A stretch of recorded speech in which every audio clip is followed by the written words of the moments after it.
হরে কৃষ্ণ কৃষ্ণ কৃষ্ণ হরে হরে, হরে রাম রাম রাম হরে হরে। এই মহামন্ত্র উচ্চারণের মধ্য দিয়ে আজকের পর্ব শুরু করতে চলেছি। আজ রবিবার প্রেম ও প্রার্থনা চ্যানেলে তোমাদের সকলকে স্বাগত জানাই। আজকে বলবো শ্রীবিষ্ণু কিভাবে করলেন নারদ মুনির দর্পচূর্ণ, পাশাপাশি দ্বারকাধীশ শ্রীকৃষ্ণ করলেন সত্যভামা, সুদর্শন চক্র ও গরুড়ের অহংবোধ চূর্ণ বিচূর্ণ। সেই গল্পগুলোই আজ তোমাদের সামনে তুলে ধরব। যদি ভালো লাগে লাইক, শেয়ার, সাবস্ক্রাইব করার অনুরোধ রইল। কমেন্টে অবশ্যই হরে কৃষ্ণ রাধে রাধে লিখে দিও বন্ধুরা।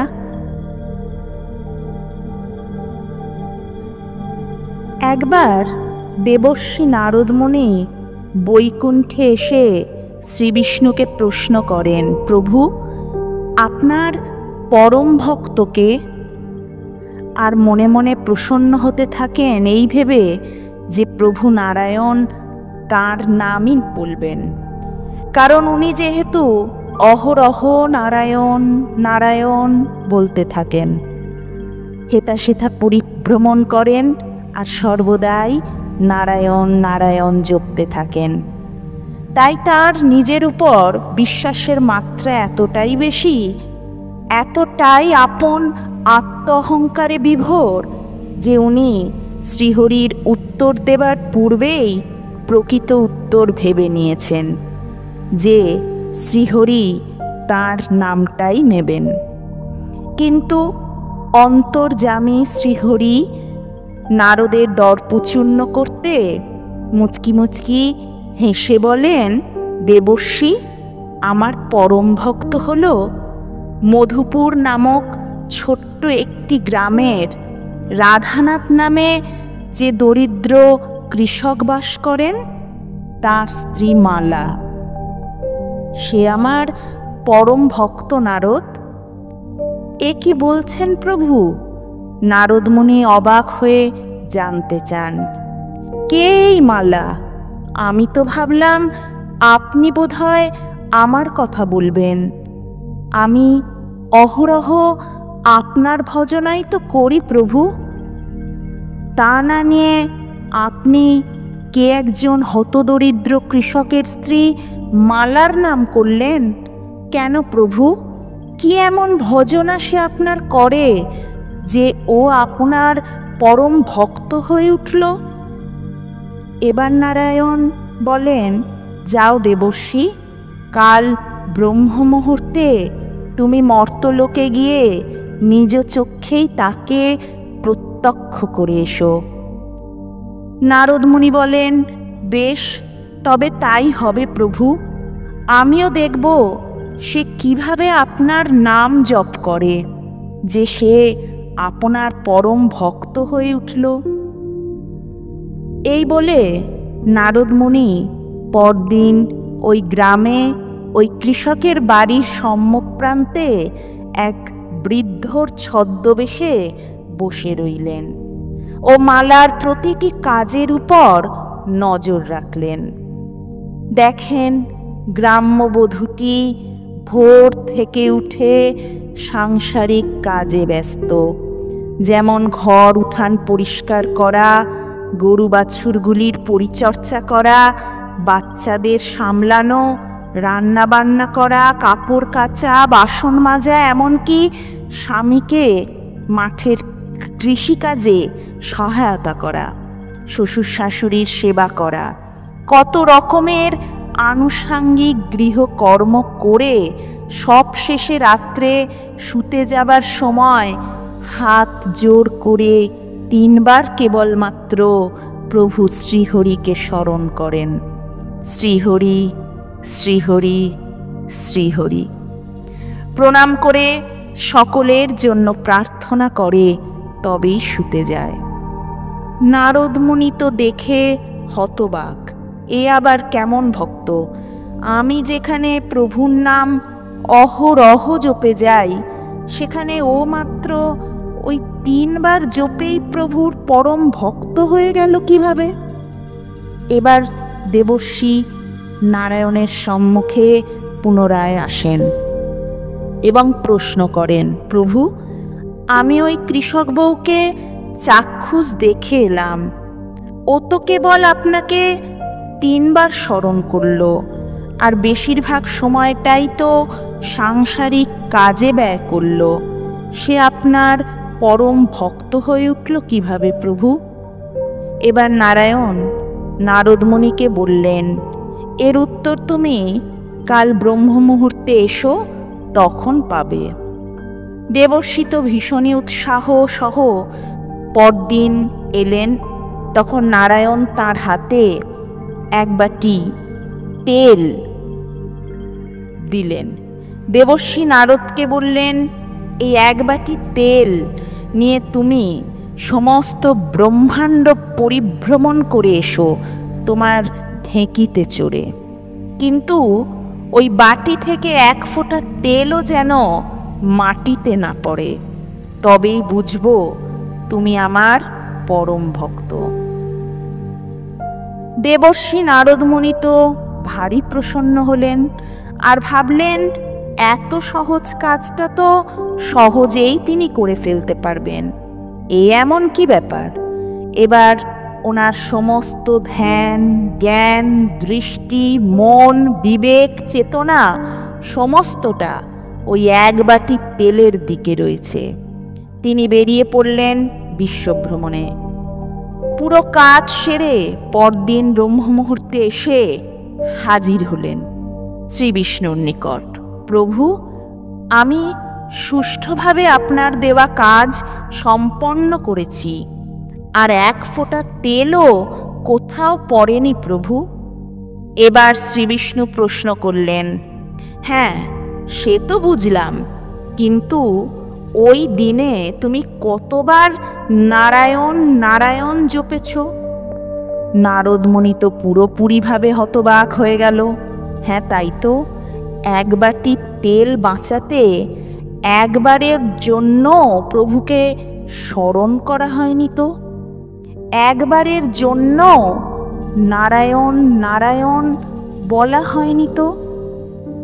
সেখানে ওই কৃষক বউ তো অত কাজ সেরে রাতে সবার ঘুমোতে যাবার পর নিজে ঘুমোতে যাওয়ার আগে প্রভুকে অন্তর থেকে এক মনে চিন্তা করে প্রার্থনা করে। সেখানে একটি দিন ওই সামান্য কাজ করতে গিয়ে প্রভু নারায়ণের নামই নিতে ভুলে গেছেন তিনি। এই বলে নারায়ণের পদযুগলে পড়ে দেবর্ষি নারদমুনি অঝরে অশ্রুধারা বর্ষণ করতে থাকে, আর প্রভু শ্রী বিষ্ণুর নিকট ক্ষমা চাইতে থাকে।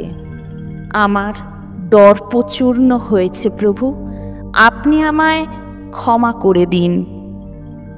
সত্যই সাংসারিক সমস্ত কাজকর্মের মাঝেও ঈশ্বরকে ডাকা যায়, তার জন্য কোনো বিশেষভাবে বিশেষ বিধিনিষেধ নেই।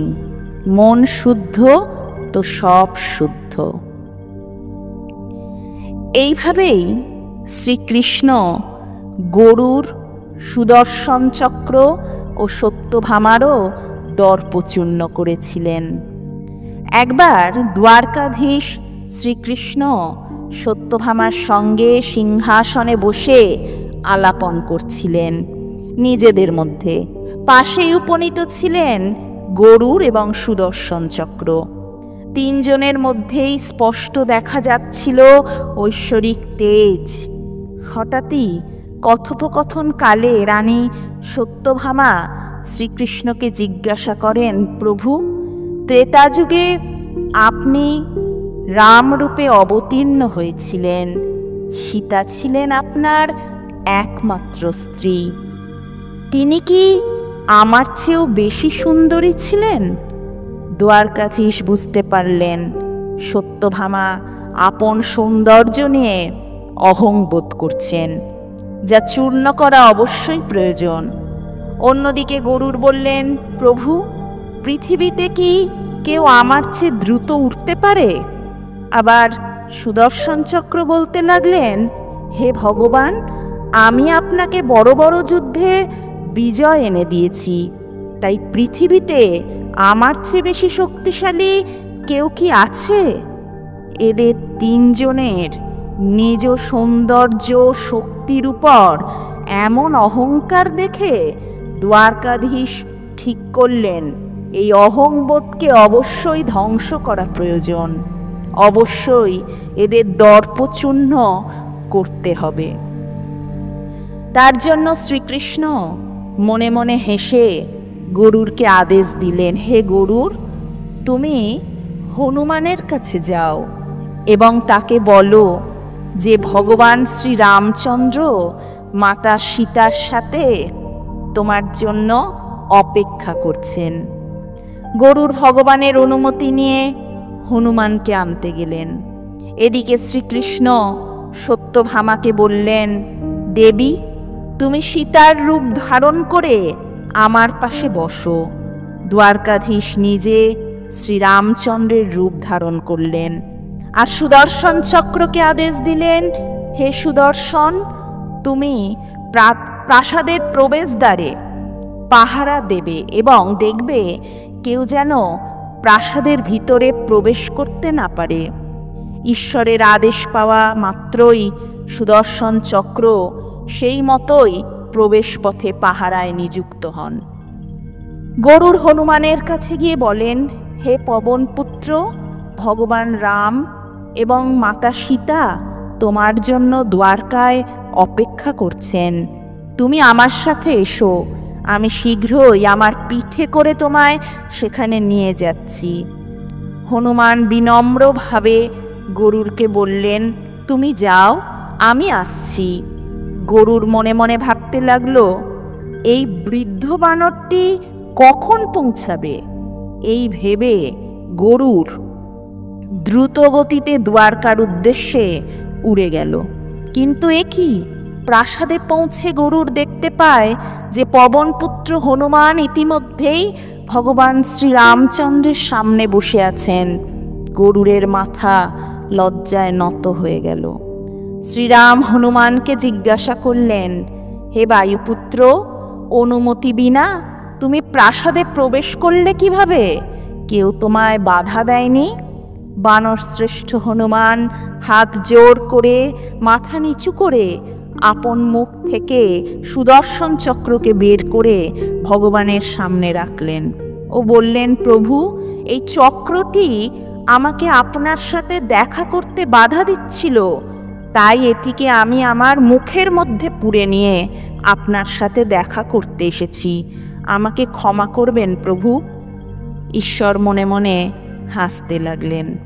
হনুমান হাত জোর করে শ্রীরামকে জিজ্ঞাসা করলেন, হে প্রভু, আজ মাতা সীতার পরিবর্তে এ কোন দাসীকে আপনি সম্মান দিয়েছেন? আপনার পাশে যিনি উপবেশন করেছেন?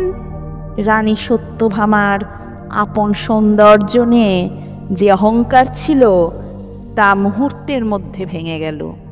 রানী সত্যভামা, গরুর এবং সুদর্শন চক্র এই তিনজনেরই দর্প অহং চূর্ণ বিচূর্ণ হয়ে গেল। তিনজনেই প্রভুর চরণ ধরে অশ্রু বর্ষণ করতে লাগলেন, ক্ষমা প্রার্থনা করলেন। শ্রীহরির এটিও ছিল এক লীলা খেলা। শ্রীবিষ্ণু আপন ভক্তের দ্বারাই আপন ভক্তদের দর্পচূর্ণ করলেন। তবে এসো বন্ধুরা, সবাই একসাথে বলি, হরে কৃষ্ণ, রাধে রাধে। সবাই ভালো থেকো, সুস্থ থেকো। নমস্কার।